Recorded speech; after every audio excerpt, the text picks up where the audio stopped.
زي ما اتفقنا خليك مع عبد الحميد هيرجع لك القديم جديد. ومع عبد الحميد مفيش مستحيل وأي حاجة ليها تعديل. دي العربية اللمز. تمام. أحد الناس المحترمين جاي عايز يعدل الشاشة بدل ما هي تحت والوحدة الزراير فوق، يخلي الشاشة فوق وحدة الزراير تحت.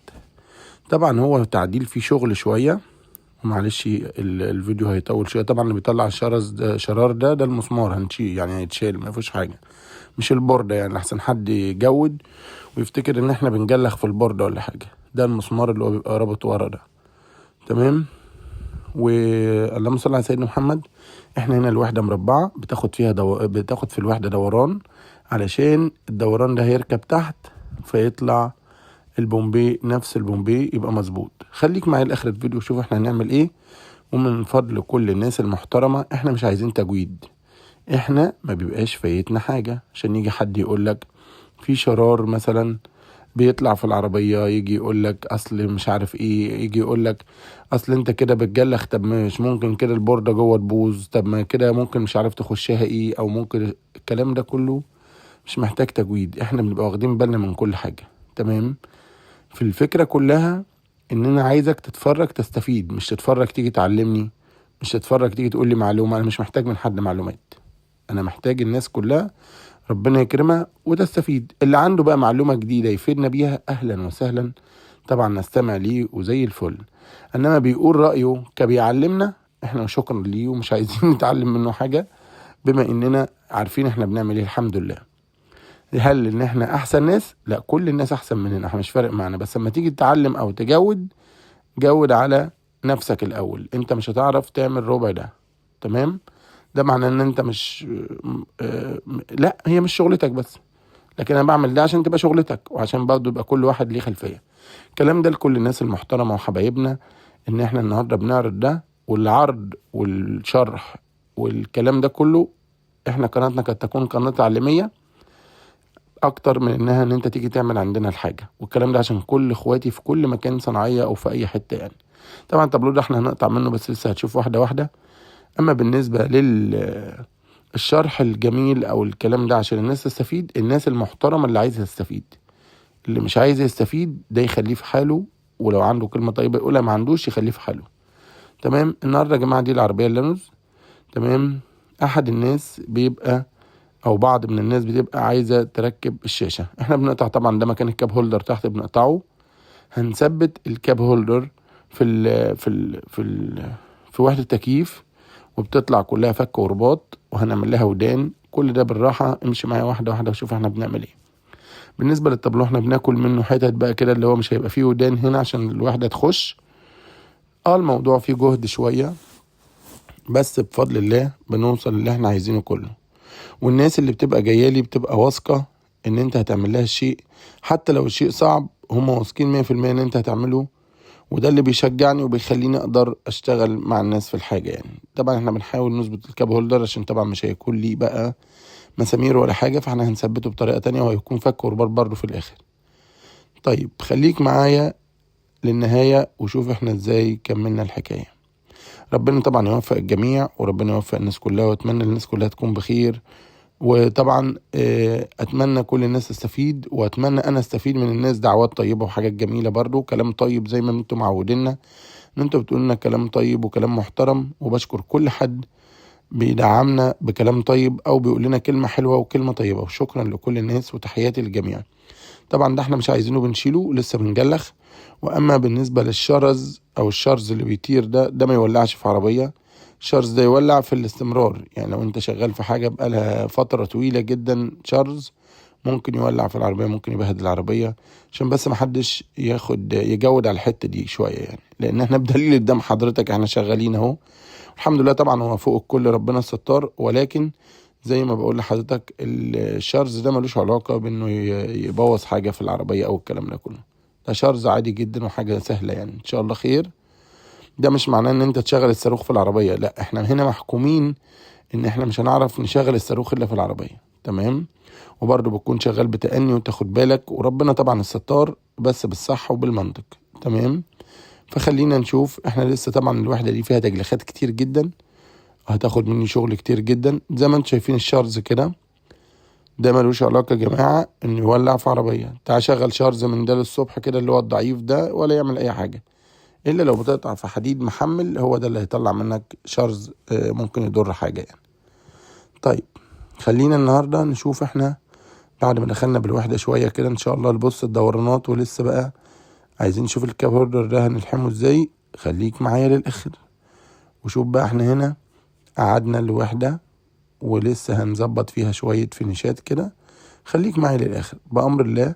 كل حاجة بتبقى بتأني. في ودن تحت، الودان اللي على الكاب هولدر دي هنشيلها، وفي لوك في النص كده برضو هنشيله عشان نيجي نبتدي نقعد الحاجة مظبوط. لان طبعا احنا محتاجين كل ملي فوق، لان المكان محكوم والشاشة دي 9. تمام، مش شاشة صغيرة، دي 9 يا جماعة. والتسعة تركب تركب. تمام. وانا مش بعمل ده عشان تجيني، انا بقولك الفكرة ازاي، بدل ما انت يبقى عربيتك معاك وبتدور لها على اللهم صل على سيدنا محمد، ازاي تقعد الشاشة.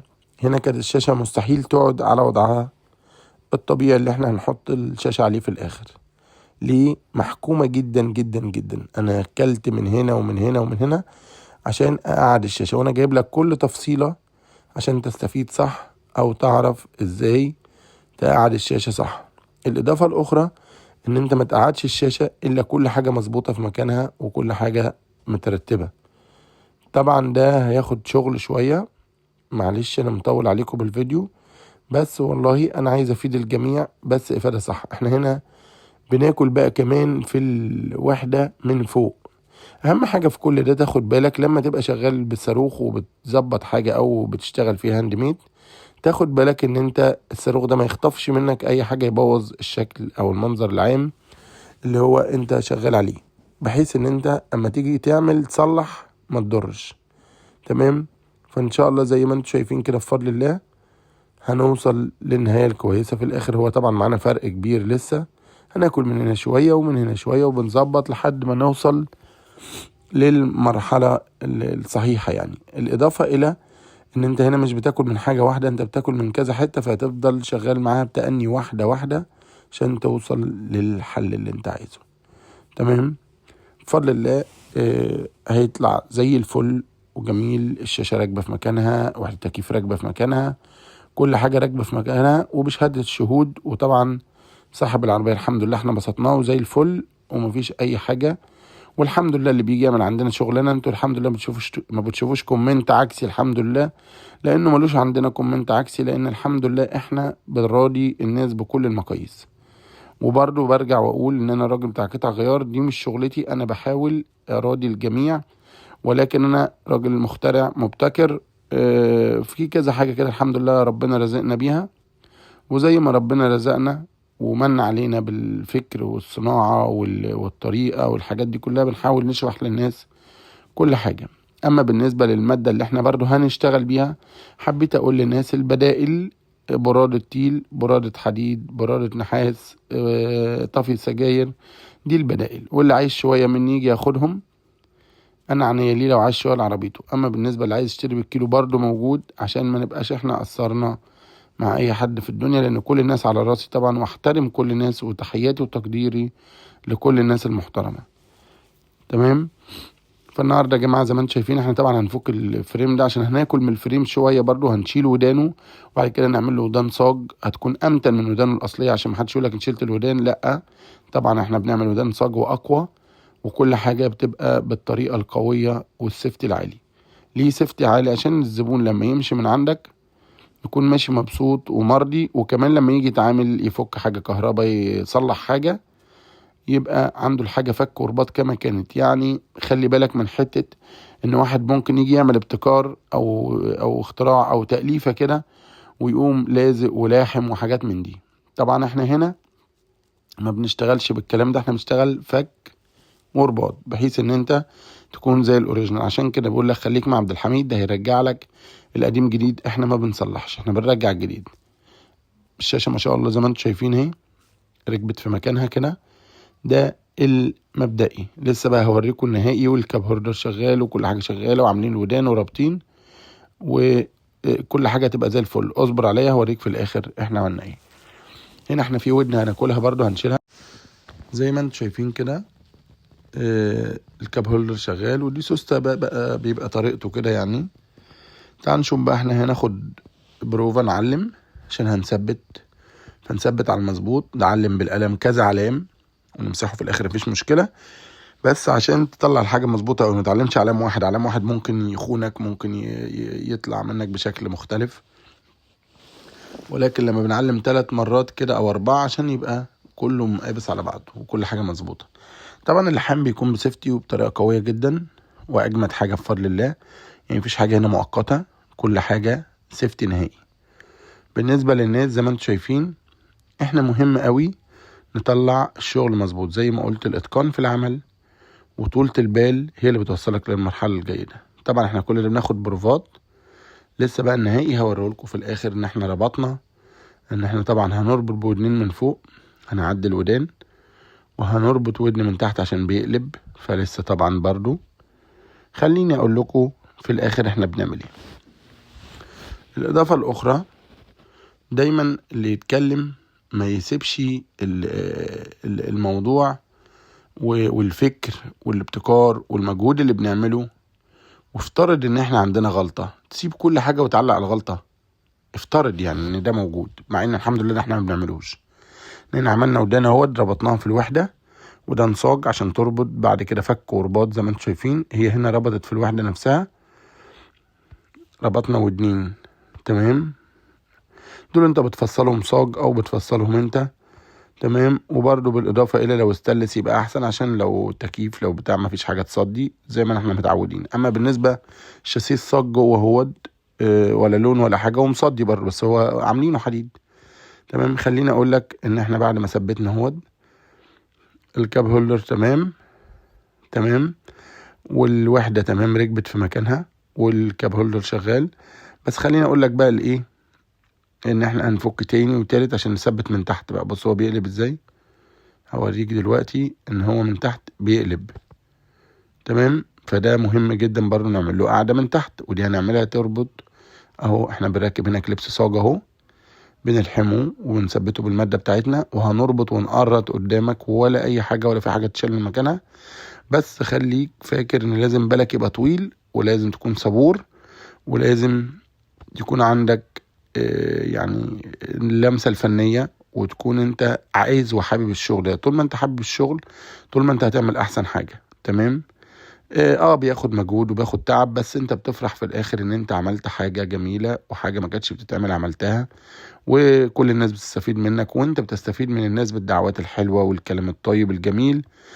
وزي ما قلنا، احنا بناخدش الحاجة من زاوية واحدة، احنا بناخدها من كذا زاوية. احنا هنا بنربط عشان نوريك بقى ايه، لما كان الكاب هولدر بيقلب من تحت او الوحدة كلها بتقلب، فهي زي ما انت شايف كده، فراح واخد داخل بالمسمار الداخلي ده اللي احنا عملنا له كليبس صاج اهو، ورحنا رابطينه فك ورباط. كل حاجة فك ورباط، هيبقى حديد في حديد ومربوط بكليبساته بكل حاجة. كلام جميل.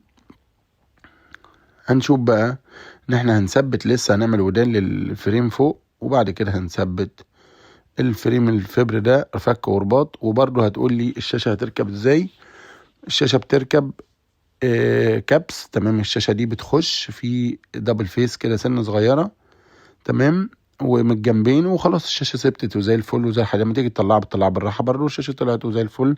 في حاله ان انت عايز تعمل تصليح في المنطقه، او تشوف كهرباء، او تشوف اي حاجه، الحمد لله الشاشه ركبت، ومنتجنا كل حاجه، وشلنا نضفنا، وشلنا العلامات اللي كنا معلمينها، وطلعنا المكان زي الفل زي ما انتم شايفين، والتقفيل وكل حاجه في مكانها، دورانات من تحت، وكل حاجه جميله زي ما انتم شايفين.